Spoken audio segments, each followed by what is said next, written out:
Beautiful. Hey everyone, it's Sally again on Magic Mike Moments, and today I'm very excited and thrilled to be sitting down and zooming with Craig Plaister, who is based in Canberra. So, welcome, Craig. Thank you very much for being a guest on our show. Thanks, Sally. Good to be here. So, we'll get to your hat in a minute, but let me just do a brief little intro about you and then we'll take it from there. So, yes, Craig, you're also known as the computer geek, hence the hat.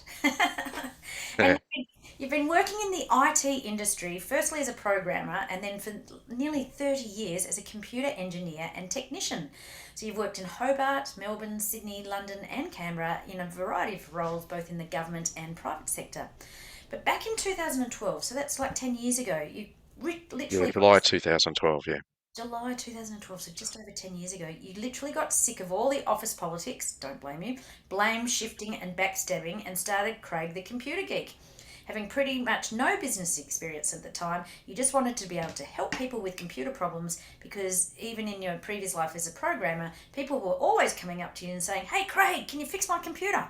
And they would usually come to me rather than anyone else. So you love building computers and being able to fix technical Mhm. problems. So your customers, particularly older people, the seniors, tell you quite proudly that they know nothing about computers, and that's my mum in a nutshell. So you feel as a Gen X, you can bridge that gap between those that haven't experienced computers in their childhood and early adult life and learned only as much as they needed to get by, and also with younger generations that don't understand how things just work. And they have an expectation that it just works and that's it. So, yes, you're now working on a series of guidebooks to help seniors with basic issues and to give them a general understanding of technology and of how it can help them. That is my mum in a nutshell. She literally has meltdowns if, you know, it was the internet lately, and it's just, and I get it, it is frustrating. I get frustrated. So I can't believe this is your passion. It's so interesting to talk to an IT person. So welcome, Craig. Yeah, thanks, Sally. Yeah, this seems to be quite common these days. People they just want things to work. They have this expectation that things are going to work, especially Gen Y, millennials, whatever. They just sort of they're used to these things and they just did it and it just works. And they don't care about what's behind it. And they're super fast with the thumbs on the phone. But yeah, they just have this expectation of things just working. When it doesn't work, it's like, ooh. Oh, I know. And then And you and also do and that with buy a new phone, right? yeah, yeah. There's that. They've got to get the latest iPhone. But then there's the seniors, as you said. So many times they put the hand on the heart like this, and they say, "Oh, I know nothing about computers. I'm a dinosaur or a troglodyte or whatever it is," and they're quite proud of it too. So Yeah. Oh, look, I'm it's sort of in the middle there a bit. well, I'd have to say it would be my mum's one of her greatest stresses is just the technology, and I know because I'm working in it. I find it so frustrating. Like today, my Mm. laptop's running a bit slower, and I was like, "Oh my gosh!" And then, you know, You need to give the hamster a bit more cheese, Sal. what do I feed it with? Turn it. Actually, was it you that said it at networking the other day, which is where I met you, by the way, that 70% of problems are solved by turning it on and off? 85%, yeah, that's Craig's law. So yeah, 85% of all problems are solved with a restart. It's like, some days I feel like that's me. I just need to reboot. Yeah, I just need. that's scientifically qualified, by the way, I have to say.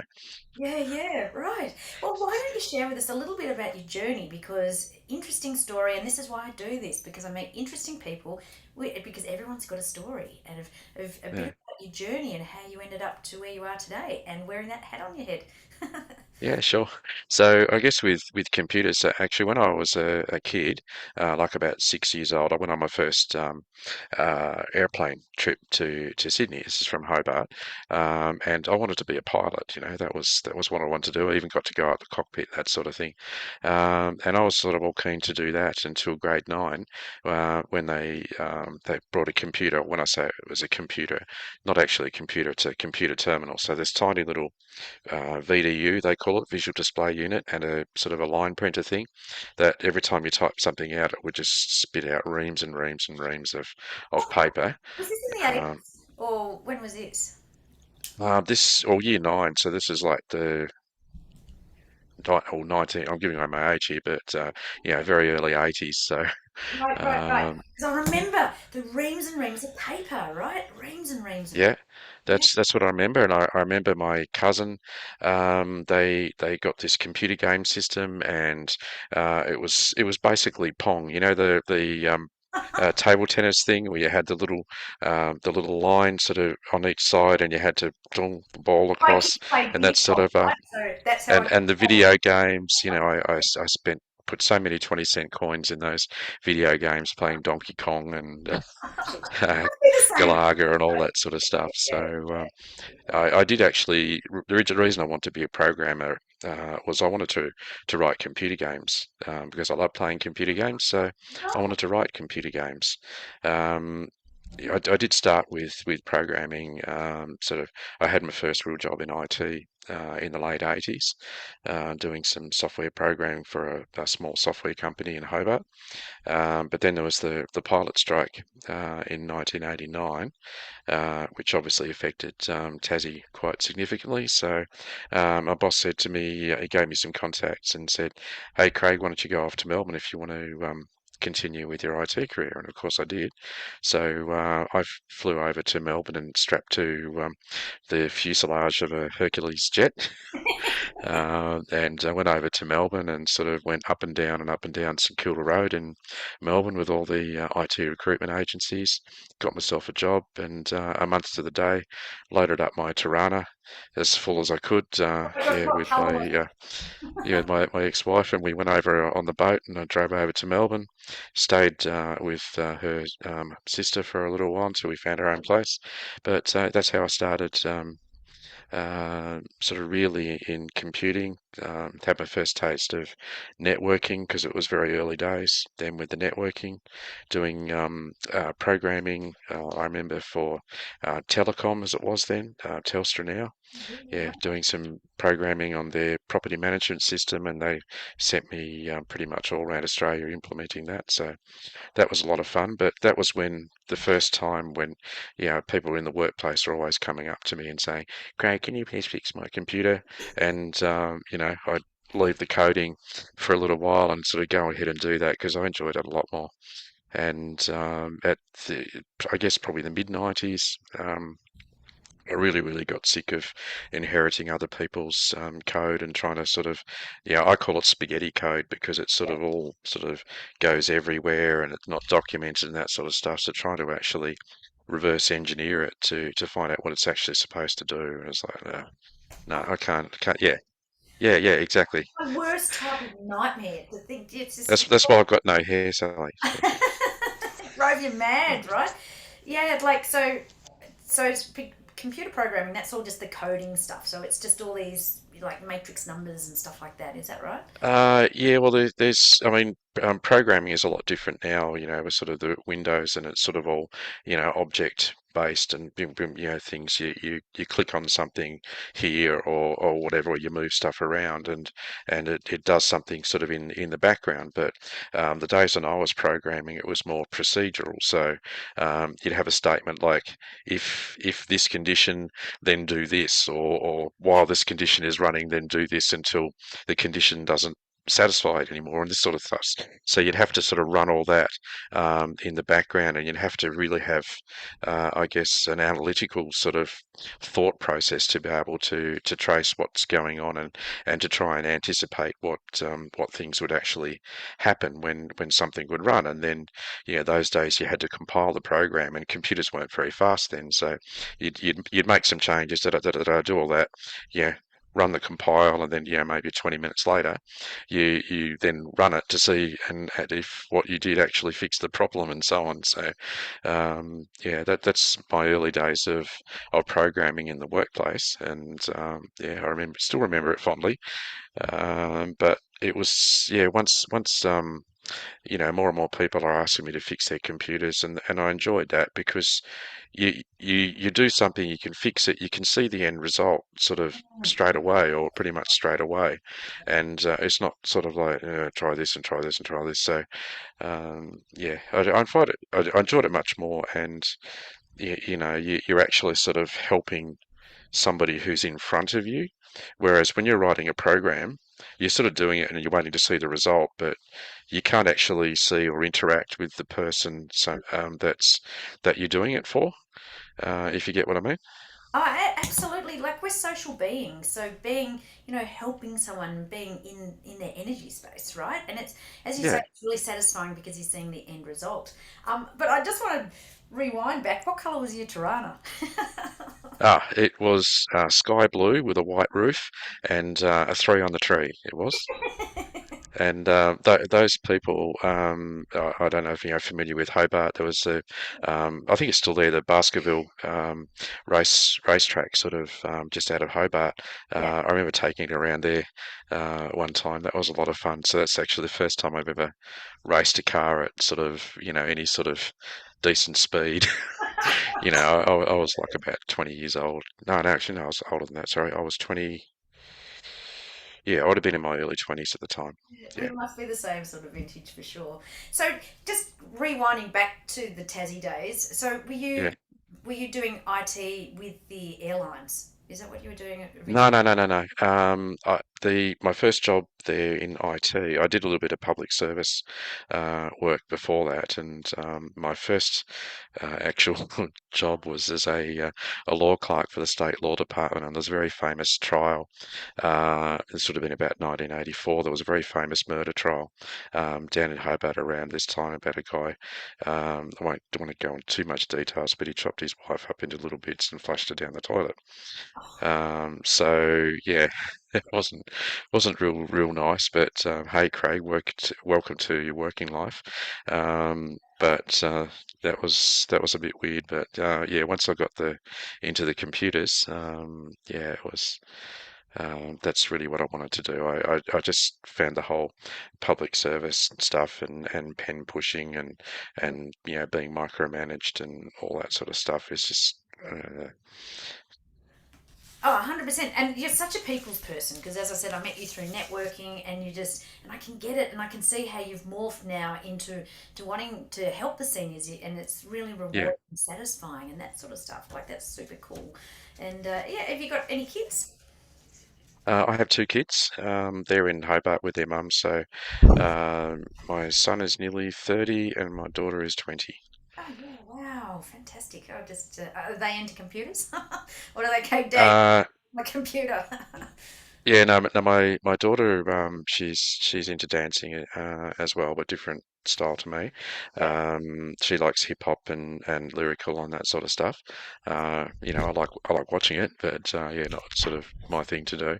Yeah, my son's always been sort of because they're both, I guess, been fairly arty.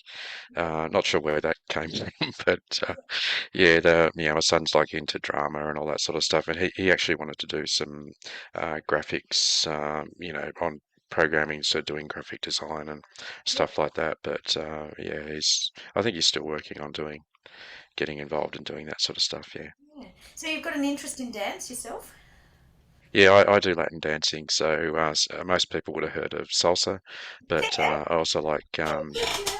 bachata and zouk are my favorite styles.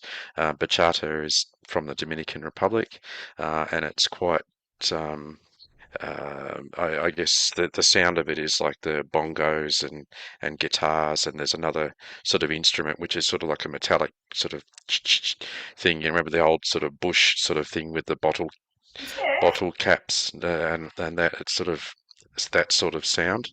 Right. Whereas Zouk is a Brazilian thing, came out of Lambada, and yeah, that's my favorite. It's very sort of flowy.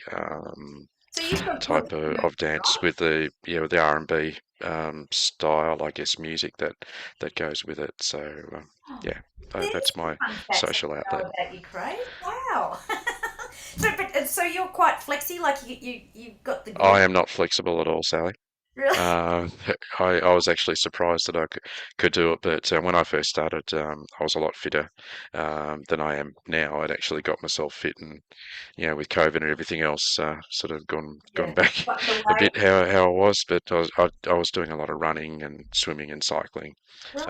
back in the day as well. So Oh, you're a fascinating person, Craig. Absolutely. So, I would never have picked that. Having known you for a couple of years through networking, it's hilarious. This is why I do this because I find out interesting facts as well. So, having Mhm. moving on, like, what do you Mm. think is what is your superpower? What's your magic? Why are people drawn to you specifically?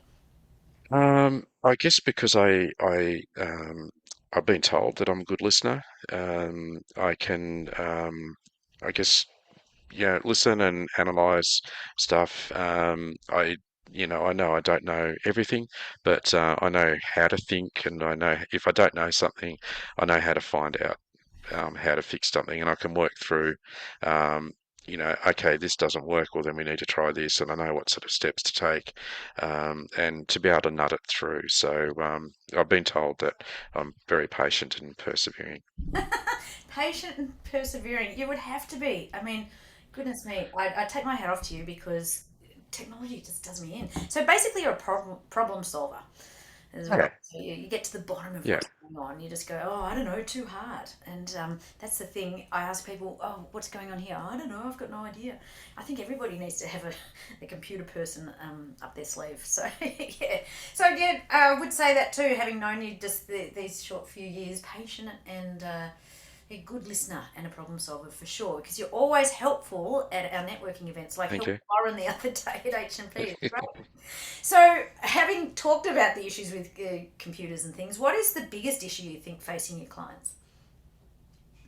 Or particularly, I guess the older clients, because they haven't grown up with it. Yeah. Even in their sort of early working life. Like I remember when I was at school, the desks had the inkwells, and the sort of the fold up things are in Yep. primary school and high school, and we had log books, and for to do logarithms and all that sort of Yeah, stuff. yeah, yeah. Whereas and there were computers weren't sort of in the school. So and in the workplace, I sort of it's almost coincided with the start of my working life when computers started to be coming into the office, so particularly in the early 90s, and the networking and stuff like that, and being able to sort of work through all that. So much has changed over that time.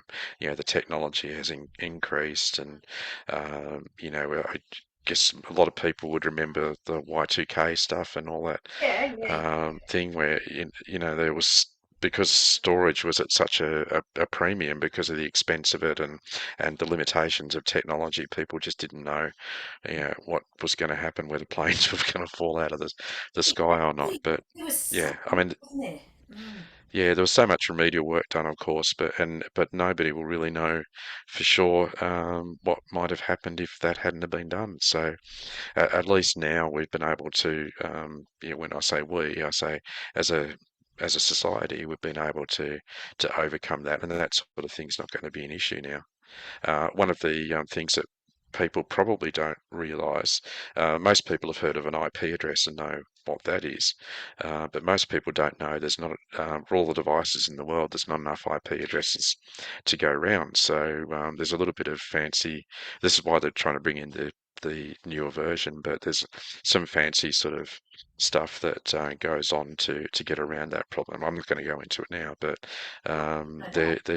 there's all this sort of stuff that happens, and just life goes on. But getting back to what I was saying, sorry, but digressing a little bit, but the seniors, they didn't have any of that stuff. I can remember my auntie used to work at Telephone Exchange, and be sort of doing all the Yeah, plugging and stuff like that, yeah, and true. various all stuff was done by hand and so on. And then computers come in, and it's like, well, you have to learn how to use this. They've done stuff on a particular way for so long, and then suddenly this massive change has come in. They're not used to it, and it's like, oh, and people get a bit sort of, frightened. Maybe I'm not sure if that's the right word, but a little bit apprehensive about stuff that they don't understand. Yeah, yeah, absolutely. And as you get older, change gets harder, right? Because you're so Mm. used to your old ways. And it was just reminds me because I started out in broking in the 80s and it was the computer rooms. They got bigger and bigger. And then I was at NAB for a long time. I remember the Yeah, computer rooms, almost a whole floor. Like, and it was yeah. The big mainframes in those days. Yeah, oh my God. And, started out with the reams and reams of paper, and then the floppy disks came in, and Oh yeah, so long, and then dial up. Oh my gosh, yeah, dial up took forever, and then it would drop out. And then even at time of, having our old ADSL and whatever until cable came yeah, along. And now we get hmm so patient when things don't start up within 2 seconds, It's just yeah. everything's fast and quick now. Well, well, this is your solid state drive now, but this is what we store data on, and I've got another one somewhere which is a different type of solid state drive, which I call a bubblegum stick. It's about the same shape and size. So Okay, yeah, it just looks like bubblegum. And so, is that what you refer to as a hard drive? The same thing? Is that what you mean? yeah, it's a hard drive, but these ones here, they're solid state drives, so they're not mechanical. So that's the difference. The older drives are mechanical. So if you think of like a record player, sort of back in the days, which has got a needle and sort of that sort of going over, the same sort of thing. So you had these read write heads that would be going along disk platters, and they were limited by the speed that the read write head could actually locate something on the disk. Whereas when you have a solid state drive, it's just basically packed full of transistors, which is you remember your transistor radio, but Yeah, transistors are basically a tiny, tiny, tiny little switch, which is either off or on. So that's where your zero and your one comes from. And there's no, because it's not mechanical, it can go very quickly to one of these registers, and that's how it sort of does the data. wow. Wow. Fascinating. It's fascinating. And it's interesting because, being similar ages and gone through, understanding. I mean, those computer rooms, and they were so hot. So Yep. hot. Oh yeah. And And the punch cards, did you ever have to use yes. any of those and for Never. doing this sort of switching and stuff? Yeah. Yeah, man, absolutely. So, based on all of your experience and the years with everything and Mm. wisdom that you've accumulated, what would be your three top tips to help people? Okay. The first one is something wrote this down for because I knew you were going to ask me about this. So something you mentioned it before, but I call it Craig's Law, sort of very much tongue in cheek. But a restart fixes 85% of all problems. There you go. So that can apply to a computer, it can apply to Phone. your router, your uh, phone even. Yep, your um what was I going to say? Yeah, did I say your modem? But yeah, your printer, any restarting a program. So if a program is sort of frozen or running slowly, like your email program, you can restart it. And I know it sounds uh, bit sort of weird, but you'd be surprised. That's why I say 85% because definitely statistically verified, but you'd be very, very much surprised how much or how often a restart will actually fix some sort of problem. you're spot on because I know when I have to call call centers, like about internet or Yeah, whatever, it takes me, half an hour and transferred here and transferred there. And the first yeah, thing to do is just like turn it on and off. It's yeah. like, oh, okay. And then, yeah, it's fixed. So I have experienced that a number of times myself. Okay, hmm what's the second tip? The second one, always make sure that you do backups. Oh, Your data, I always say, how much price, or how much is your data worth? If something happens to it, you can have photos of the kids or, trip to Disneyland or something like that. So you want to make sure that you don't lose all that stuff. So we're talking about the cloud as well.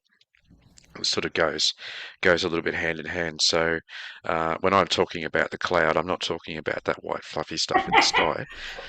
I'm actually and it's things have gone a little bit full circle here because when I was talking about the computers before, when I first saw them, they were terminals, and you had the mainframe, like you were talking before, would be somewhere remotely.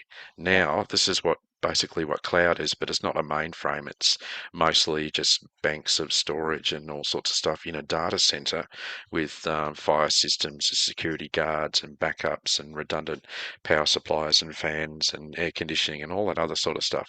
And what the great thing about it is that you have access to your data on the cloud wherever you've got an internet connection. So you could be on the beach in Hawaii, which would be really nice, but a bit warmer than now. But Yeah. you could be on the beach in Hawaii there with your tablet, and you want to have a look at a photo, or you want to answer an email, or whatever it is you want to do, and you're on the internet there. You've got access to your data. Um, wherever you are. So the other thing also is that it's, as I said, it's much more secure because it actually is in a secure facility. But if you've got something on a local disk and that's the only copy, or worse yet, some people take photos on their phone, but that's the only place where these photos are. Yeah. If something happens to the storage that the photos or your data is on, and that's the only copy of it that you've got, then it's gone. And as I said, what price can you put on that? So if it's on the cloud, it's all backed up and everything like that. So and the other good thing too, sort of digressing a little bit again, sorry, but yeah, I've seen things in the past. People have been attacked by ransomware. Yeah, where some nefarious people will put that'll be like a virus that actually goes through all your files, like your PDFs, your pictures, your Mm. document spreadsheets, that sort of stuff, and encrypt them with a key, and then say, hey, you got to pay us such and such amount of money in Bitcoin or whatever. But there's no guarantee that you'll actually get your data back anyway, because if they're crooks, they're crooks. So having a backup is the best way of dealing with that sort of stuff. And if you've got it on the cloud, they will always have version history as well. So Oh, that means if something, because it will try and attack anything that's connected to the computer. So yeah. if you can, it's basically restoring your backup, and then you're not going to lose your data. So that's the key thing, to make sure that, yeah, you've got your backups of all your data, and you keep your data on the cloud. So if something happens to it, then you'll always be able to get it back. Yep. Yep. And the third thing is passwords. So Oh, don't. it, Oh, don't. the bane of our existence, isn't it? Yeah. So Oh, you get, trying I get to trouble. remember passwords. As I said, most of my customers are seniors, and quite often they will. Sorry, just excuse me a sec. That's so funny. Okay. How often do people do Uh, birth dates and stuff like that? The yeah, password 123 or any that sort of thing. But yeah, be careful with passwords. Don't sort of do anything too obvious. Quite often you get kids' names, date of birth, or that sort of stuff in your password. So make sure that you're using a strong password. A lot of websites will insist that you use passwords of a certain length. They've got to have at least one capital, at least one number, and maybe a special symbol like an exclamation mark or asterisk, or something like that. I mean, a lot of people, particularly seniors, like to have a little black book or red book or blue book of passwords. But yeah, if Yeah. you do that, make sure you got it in a secure place. Yeah, absolutely. One of the biggest issues that I see with my mum is getting scammed all Yeah. the time. Like Yes. it's Yes. a big thing, and it's One happened one of the all the biggest time. issues, yeah, that I have to deal with, particularly because they'll target seniors, and they'll call sort of sometimes early evening saying, hey, we're from Telstra or PayPal or whatever. We noticed that you got a problem with your computer or something, and they'll try and connect to your computer. So the big thing they're trying to do is, they'll subtly try and get information from you and befriend you and sort of all this other sort of stuff. They have a little bit of information to start with, because we do have such a public footprint these days. Mm, And then they'll try and find more and more stuff about you to put together an identity. But once they get control of your computer, and they will then be looking for, they'll go through your passwords, and if you've got them saved or anything like that, to try and do that, where they can actually try and scam you for money and so on. So, I just wish these people had something better to do with their lives. Absolutely, like they're bottom feeders, right? Appalling, Yeah, appalling. You're preying yeah, on the more disadvantaged or the weaker when it comes to technology. It's awful. yeah. It's awful. One of my secret questions, a big question I'm dying to ask you: Are you Mac or PC? PC. PC, really? PC, very, very much so PC.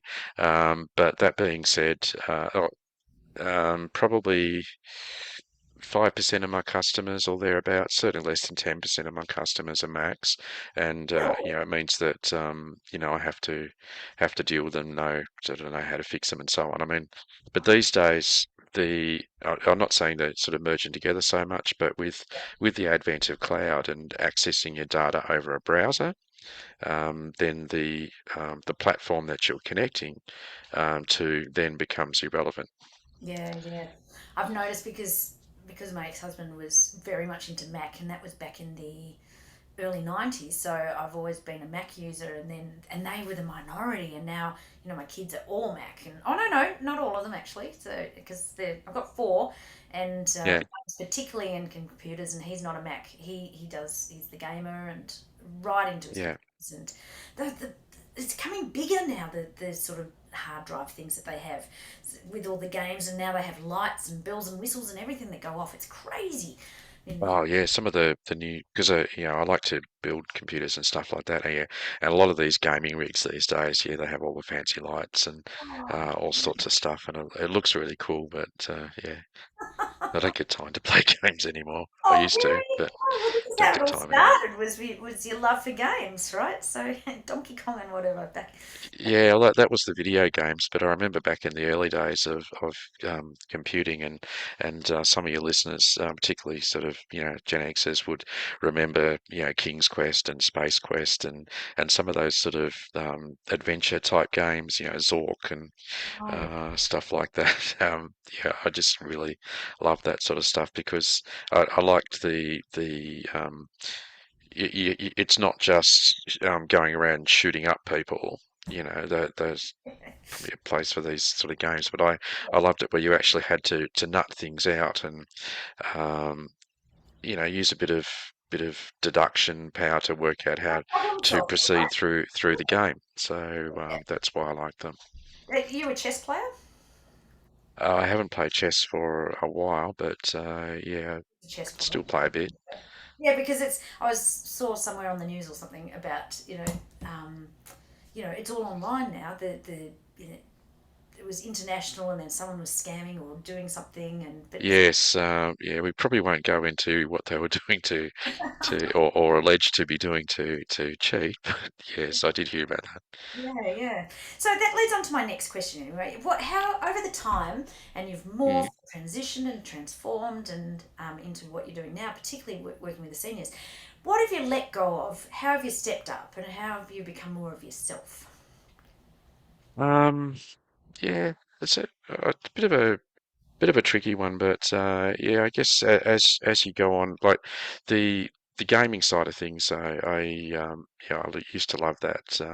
In that sort of 90s, probably ti time frame, I did play a lot of gaming, but I still do some games, but sort of more online things, Yeah. not stressful or anything like that. Yeah, do it from time to time. I guess a little bit more. I guess as you get older and you go through life changes and stuff like that, as I have, you pick up new interests and you meet new people and Right. you lose contact with some people and so on. So And that's yeah, I learned not to take myself too seriously. I kind of love that. I mean, and that's part of what you've let go of, judgments and on yourself in particular, and stepping up, doing more of what you love. Yeah, That's how you ended up getting out of the sort of programming stuff into helping, fixing, and problem solving for people, and working with yeah, people like you first started out with. The joy that you get when you can actually solve someone's problem that is causing them heartache. Like, yeah. my mum would love you forever if you lived next door. There's always something going on. And I remember back in the 90s, I was working at NAB, and on smart cards, and so I was demonstrating how we could use smart cards and the chip. And I remember demonstrating to the chairman of NAB, and no one really knew much about the internet back then. I actually launched NAB onto the internet. Yeah.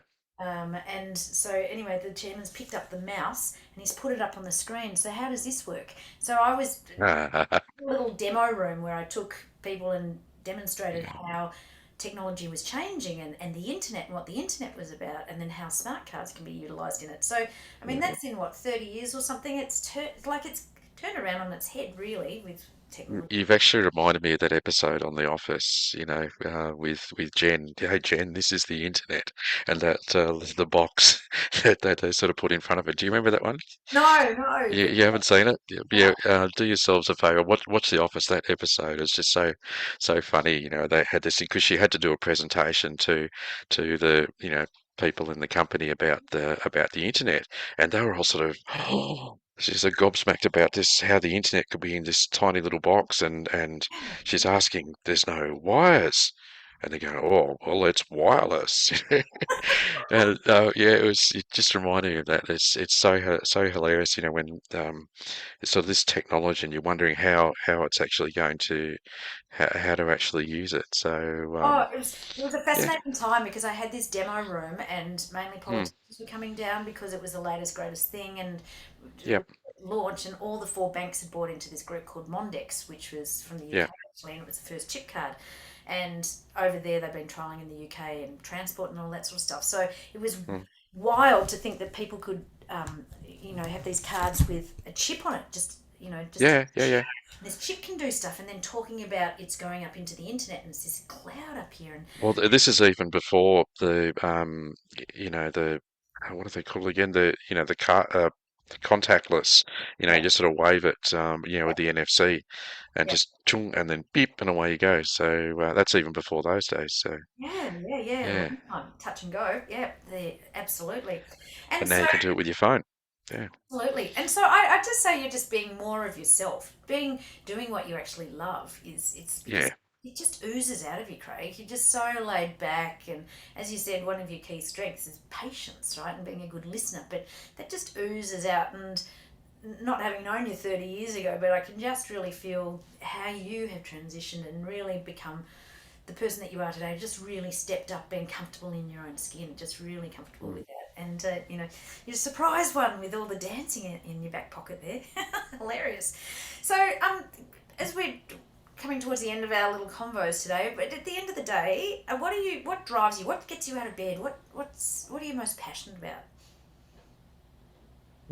yeah. I guess being able to make a difference, with something. So I think you always have to have a why, why are we doing this? What are we doing? I mean, and as solopreneurs, we you talked about solving problems. I mean, that's what we do. So I solve computer problems, but I'm solving bigger problems as well. So I guess that's what keeps me going. Being able I think we all need to be able to help people in some way.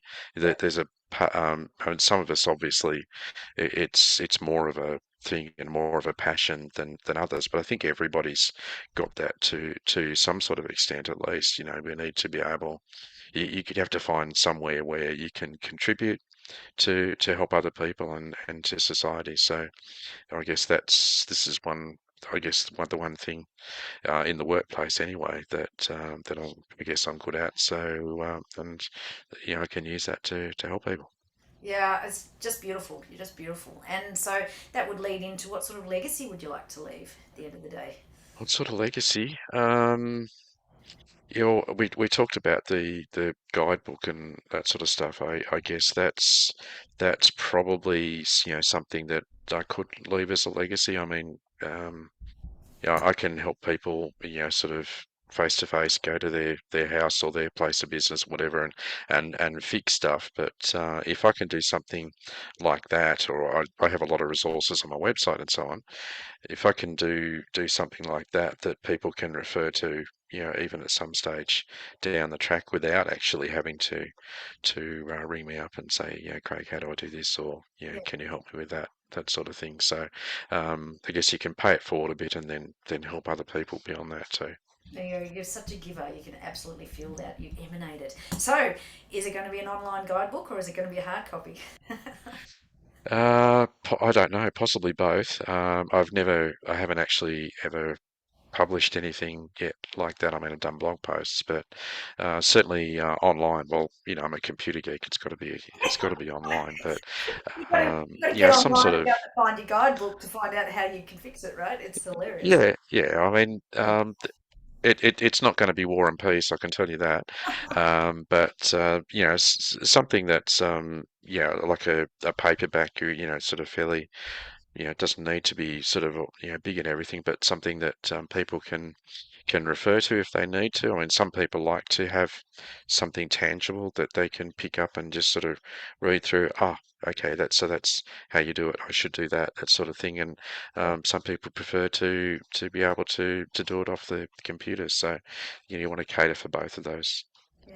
You really are the help desk. That's that's what you are, an online help desk. So you live in Canberra, so you can physically, people can physically in the area bring their laptops or computers or whatever to you, but Yeah, you do on. I do work from home, but I have my business address, and I can go up there and work if I need to have some, real sort of peace and quiet and concentrate on stuff just in Belconnen, which is, less than 10 minutes away from where I live. So quite often I'll get people, if I'm going to upgrade their computers or build them a new computer, for example, they can bring their bits to me, and I'll take it home and build it all up for them, and give them a new computer. Change my propeller hat for my Santa Claus hat, because when I do find that when I do build a computer for somebody, it's sort of, I feel a bit like Santa Claus, yeah, in a way, because yeah, particularly for guys more than anything, that they want to have this new computer that sort of just goes and works. It's nice and fast, because some of the older computers, it's anything. I always use the car analogy a lot when I talk to people about computers. So I talk about turbocharging your computer by swapping out the mechanical hard drive with a solid state drive, for example, Yeah. and building a new computer for somebody. I say, okay, are you a four cylinder, a V6, or a V8? And I think most people, particularly guys, but most people, okay, yeah, I can relate to that. Yeah. So, you do, and as far as brands of computers go, particularly when we're talking laptops, you know, I say Ford, Toyota, Mazda, Holden, you sort of get 10, and your antivirus software as well. You know, we- I tend to say, look, yeah, there's a few ones I recommend, but, stick with what you know, because you'll probably have a better experience. So, yeah. Mm. And one of my final questions is, because technology is updating and changing so quickly and rapidly, what's the sort of a turnover time? Is there a sort of a general turnover time of hanging on to your stuff or upgrading? Because you, Yeah, that yeah, is a really good question. There's a law, I think it's called Moore's law, where like the technology doubles like every 18 months, or something. wow, It was actually a law, and it's sort of quite staggering when you think about it. So we talked about, the early 90s, for example, when networking first came into the workplace, and there was no such thing as Wi-Fi. yeah, Um, well, not certainly not in a civilian capacity. yeah, Yeah, and now it's just sort of everywhere. It's things have just changed so much. There was from um, I remember my best mate. So this is going back to late high school days, but he had an Atari computer, and to load games, you'd have to like stick a cartridge in the top of it or something like that, and then it load, or another one sort of had a cassette tape, and you would sit there, about 5 minutes loading this game, which would um, it wouldn't take any time at all now. They talk about those, musical greeting cards. Oh yeah, Um, yeah, yep. yeah, so I'm not sure if this is true or not. It's just an urban legend, but they reckon that the computing power on one of those graphics cards, sorry, one of those um, birthday cards, is more than what was actually in the Apollo 11 um, landing module. So it's quite staggering when you think about it. So the increase in technology and what you can actually do is, it's just going crazy and crazy all the time. So, but the other thing I would like to sort of mention on that is just say for an example, and here's a bit of a tip for your listeners as well. So, as far as laptops go, we go back to this 85% rule again, but the laptops that are sort of around about a particular price point, are suitable for probably around about 85% of people. And they're generally, even though the technology increases and gets better over time, you still tend to find that the computer that was at a particular standard, say 10 years ago, and you're buying another computer these days, like the technology has increased a lot, but it's sort of around about the same sort of price.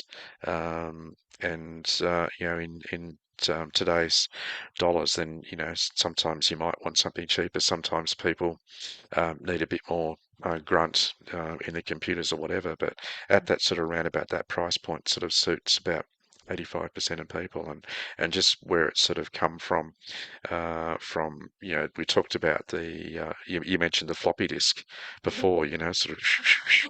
like that, and then the 3.5 inch ones, which were floppy disks, but they weren't floppy. No, they were. They were Yeah, solid. Yeah, I've still got them. yeah, yeah, yeah. I still, oh, I'm not sure where they are now, but then, when USB sticks came in, that was quite a well, actually, before that, do you remember the zip drives? Yes, absolutely, Yeah, absolutely. that was sort of in the mid 90s. I remember Yep. those. But then when USB came in, USB came in. It's been one of the biggest game changers as far as personal computing Yep. has gone.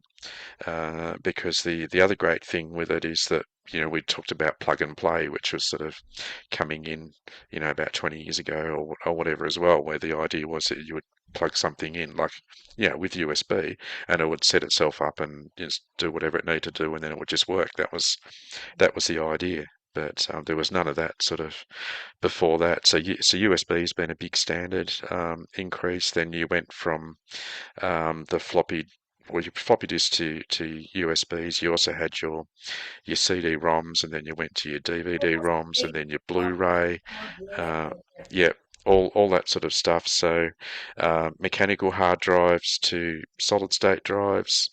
You had RAM in your computers. Like I remember seeing some RAM boards, for example, that are absolutely massive, like this, on a big card, that would sort of stick in the motherboard on the computer, and it had all these RAM chips on it, and now they're much smaller and so on. So everything's getting smaller. It's all sort of, as technology goes, new standards come in. We had, you remember sort of back in the 80s and 90s when you had the VHS versus Betamax Yes, absolutely. thing, and then VHS won the battle there, and then Yep, Blu-ray won the battle with as well with that sort of yep. format. So yeah, just things have come in from time to time, and then standards get adopted. So yeah, and who knows? Yeah, mobile phones are the same sort of thing.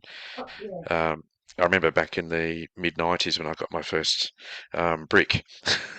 I've had my same phone number since then, but Wow. yeah, it was this brick, and then now you've got um, phones like this that'll, the first phone was just like for calls and messages, and that was all you could do on it. Now you can do your email, you've got your GPS, your camera, games, all that sort of stuff, just off the one device, and we can't live without these now. And I was just about to say, particularly, one of my closest friends, she's well, just recently turned 70, doesn't own a laptop. doesn't have a computer. Everything is done through the phone, and she's been doing a lot of legal stuff. Everything, Yeah. including like sitting in court, done on her phone through Zoom. So Oh. you don't. I mean, it's difficult, but you could get by. Do you think without a laptop or without a PC? Uh, yeah, I think if you were doing that, you'd probably simply because of the size of it, it would be Yeah.